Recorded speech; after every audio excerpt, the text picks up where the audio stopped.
Safe democracy পথই পথ দেখাবে।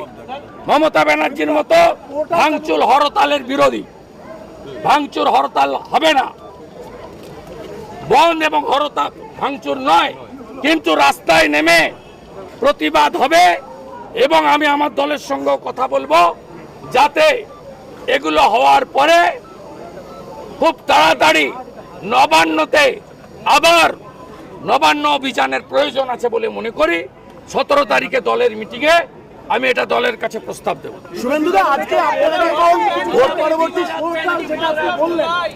আগামীকাল এলওপি পোর্টাল চালু করছি আমি।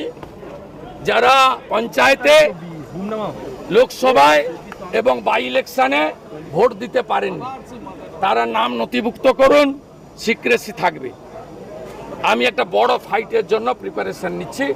যেভাবে নন্দীগ্রামে বিউপিসি করেছিলাম, মাস মুভমেন্ট, আমি ভোট যারা দিতে পারেননি তাদেরকে নিয়ে BJP nominated leader of opposition, যার দায়িত্ব এই রাজ্যের সমস্ত অত্যাচারিত মানুষের পাশে দাঁড়ানো, আমি সে কাজটা শুরু করছি। আগামীকালই আমি পোর্টাল আমার সোশ্যাল মিডিয়া হ্যান্ডেলে দিয়ে দেব। আজকে আপনারা হত্যা দিবস পালন করা হবে, পালন করবে বিজেপি। দেখুন, এগুলো সব অত্যন্ত মানে অপরিণত ঘোষণা। 21শে জুলাই 1993 একটা রক্তাক্ত দিন।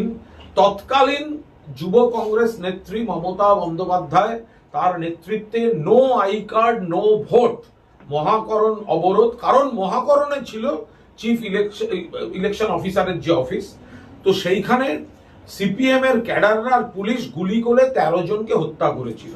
অ্যাকচুয়ালি শহীদ তর্পণ দিবস হিসেবে এই আন্দোলনের মমতা বন্দ্যোপাধ্যায়ের নেতৃত্বে তিনি পালন করে আসেন। এটা কয়েক বছর ধরে হয়ে চলেছে, 32 বছর। 1921শে জুলাই দিনটা বাংলার এবং দেশের রাজনীতির একটা দিক নির্দেশ করে। যুগে যুগে সেটা দেখা গেছে। শহীদ তর্পণের পাশাপাশি এটা রাজনৈতিক গভীর তাৎপর্য থাকে। ফলে এইটাকে নকল করার জন্য এর সঙ্গে একটু গা ঘেঁষাঘেঁষি করে চললে যদি প্রচার পাওয়া যায়, সেই জন্য এই দিনটার সঙ্গে জুড়ে কেউ কেউ সস্তা প্রচারের চেষ্টা করেন, কিন্তু এটা মূল স্রোত শহীদ তর্পণ অনেক গভীর বিষয়।